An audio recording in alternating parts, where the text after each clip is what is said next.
안녕하세요. 최근에 옵티머스 이슈가 다시 부각되고 있는데요. 관련 내용과 HLB 공지사항을 같이 살펴보겠습니다. 그래서 제목은 청와대랑 여권에 20명 실명 적힌 옵티머스 리스트가 돌아라고 되어 있는데, 옵티머스는 가만히 생각해보면은 원래는 대형 금융 사기였습니다. 그런데 지금 리스트로 도는 것은 청와대랑 여권의 이름이죠. 이게 왜 이렇게 됐느냐, 지난 6월에 이제 대형 금융 사기로 진행을 했었는데, 이게 정관계 로비 의혹으로 지금 전환이 돼가지고 불붙기 시작한 게 최근이기 때문입니다. 그래서 내용을 보면은 왜 이런 의혹이 생겼느냐, 수사팀이 정관계 인사 20여 명이 거론된 내부 대책 문건을 확보하고 나서도 수사를 전면하지 않았던 것이 뒤늦게 알려졌기 때문에 이거는 뒤에 누가 봐주고 있는 거 아니냐라는 그런 의혹이 생겼던 거죠. 그래, 여기 있는 이제 펀드하자 치유 관련 문건은 누가 제출했었느냐, 바로 이제 7월에 윤석호라는 변호사, 윤 씨라고 많이 알려져 있었는데, 이분이 문건을 검찰에 자진해서 제출했습니다. 그래서 이분은 굉장히 긴밀하게 연결되어 있기 때문에 그 내부적인 내용을 잘 알고 있는 분인데,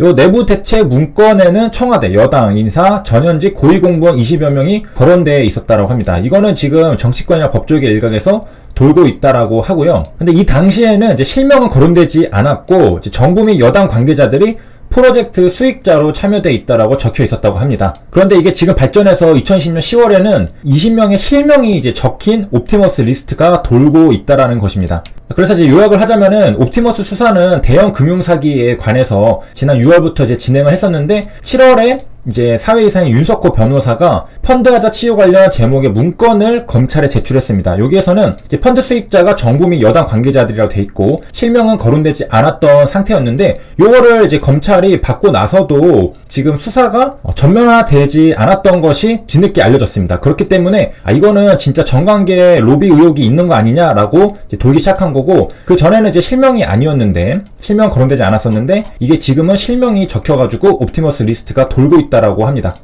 그래서 이제 윤 변호사는 옵티머스 김재현 대표랑 동업자였기 때문에 펀드 자금이 어디로 갔는지 가장 잘 알고 있는 사람인데, 여기에서 검찰은 윤 씨 말고 여기 김재현 대표의 말을 들었습니다. 그래서 금감원을 압박해 조사를 피하려 만든 허위 문건이었다라고 한 것을 이제 믿고 요 면담 보고서만 작성을 했고요. 이 문건에 대해서는 조사를 하지 않았다. 여기 보면은 이제 법조계 인사들은 정상적인 수사라면은 이제 문건에 등장했던 현 정권 인사들이 수익자인지 일일이 확인했어야 한다라고 했고요. 그 다음에 또 하나 이제 로비 명단이 돌고 있는데, 여기에는 유명인사 여러 명의 실명과 직책이 공개된 게 여의도 증시에서 돌았다라고 합니다. 아까 봤던 것은 20명인 청와대나 여권 관련된 사람들이고요. 여기 공개된 이제 10명은 옵티머스 로비한 명단입니다. 여기에 지금 진양건 회장이 포함이 됐다라고 되어 있습니다. 그래서 루머로 지금 로비 명단이 돌았는데, 그 10명 중에 진행공 회장이 들어가 있었던 거죠. 그래서 놀랐겠죠. 놀란 이유는 회사는 펀드의 피해자인데, 그 다음에 개인 자격으로 옵티머스 임직원 및 관계자 인사를 한 적도 없는데 명단에 들어가 있기 때문에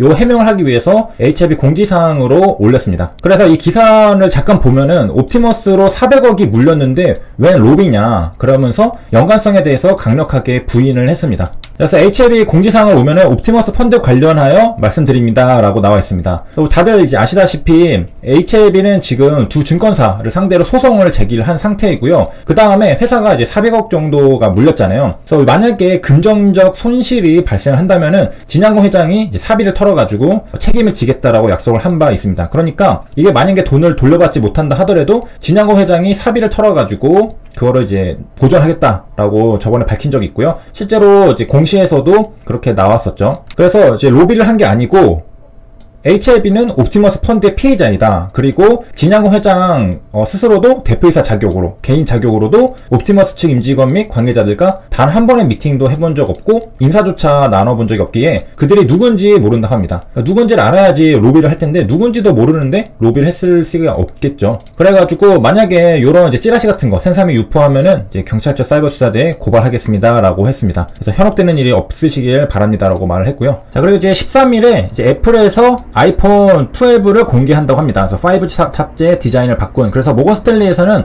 최근 몇 년 새에 가장 중요한 아이폰 행사라고 하는데요. 다들 아시다시피 애플 주가는 6% 이상 상승을 했다라고 하고요. 기대감 때문이죠.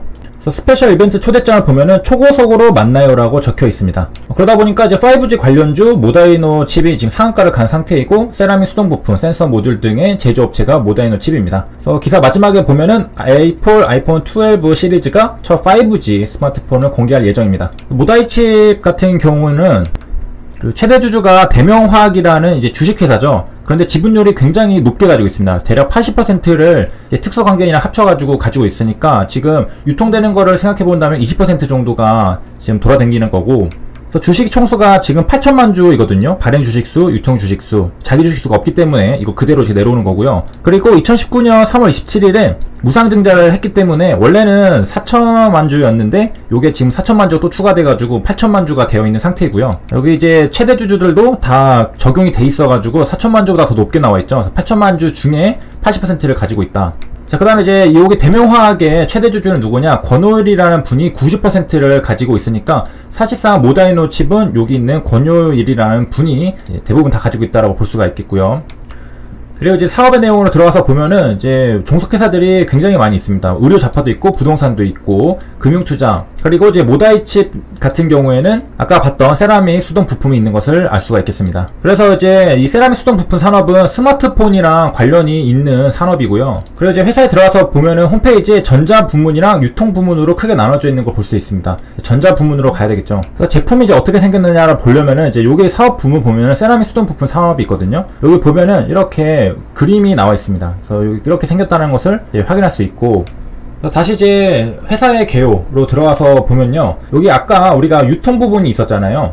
그래서 하나는 세라믹 소재를 기반으로 부품 제조하는 거, 그 다음에 또 하나는 백화점 수준의 서비스를 제공하는 아울렛을 주 사업으로 했습니다. 이거는 이제 유통 부분이라 할 수 있겠습니다. 그래서 부품 제조, 유통 부분 이렇게 나눠 있고요. 유통 부분은 2016년 7월 1일자에 흡수합병으로 인해서 목적 사업이 추가되었다고 합니다. 목적 사업이라는 것은 여기 밑에 이렇게 있는데, 여기 보면은 아까 이제 의류 쪽에도 많이 있었잖아요. 그래서 사업의 내용 보면은 요게 의류 자파 이렇게 있었던 것을 볼 수가 있는데요. 다시 이제 목적 사업으로 오면은 이렇게 전자 부품 제조 및 판매가 이제 1, 2순위로 있고, 그 다음에 이제 요쪽 내려보면 전자상거래, 의류 제조, 이렇게 브랜드 패션업, 대형 할인점 이런 것들이 있는 걸 알 수가 있겠습니다. 굉장히 많이 있죠. 50위까지 있고 영위하는 목적 사업이라고 되어 있습니다. 그 다음에 이제 자본금 변동사항에 가면은 이제 유상증자, 무상증자 그런 것들을 언제 했는지를 알 수가 있는데요. 증자, 감자, 현황이라고 적혀 있습니다. 기준일은 2010년 8월 14일로 되어 있고, 요 2006년 5월 30일에는 이제 유상증자, 그리고 이제 무상증자를 가끔씩 하는 걸 볼 수가 있겠습니다. 유상증자 2번 하고 무상증자, 합병하고서 유상증자, 그 다음에 무상증자. 그래서 이제 크게 변동이 있었던, 수량에 큰 변동이 있었던 부분은 2016년이나 2019년인데, 이때 3자 배정으로 2,400만 주, 그 다음에 무상증자로 1대1로 했거든요. 그래서 발행 주식 총수가 4천만 주였는데 1대1로 했기 때문에 또 4천만 주가 추가가 됐고요. 그 다음에 큰 게 여기 유상증자잖아요. 3자 배정. 요거는 뭐였냐면은 모다를, 이건 주식회사거든요. 모다를 흡수합병을 한 다음에 합병 신주가 추가 상장이 되었기 때문에 이렇게 적혀 있는 것을 알 수가 있겠고요. 그래서 이름도 이제 모다가 앞에 붙어 있죠. 모다, 그 다음에 이노. 그래서 연역을 보면은 여기 처음에 모다이노 칩의 이름이 뭐였냐면은 이노 칩 테크놀로지였습니다. 그런데 이제 모다를 흡수합병을 했잖아요. 모다랑 이노를 합쳤습니다. 그래서 모다, 이노, 칩으로 사명이 변경된 겁니다. 그래서 이름을 봐도 합병을 하면서 어떻게 이름이 바뀌었는지도 볼 수가 있겠습니다. 여기까지 시청해주셔서 감사합니다.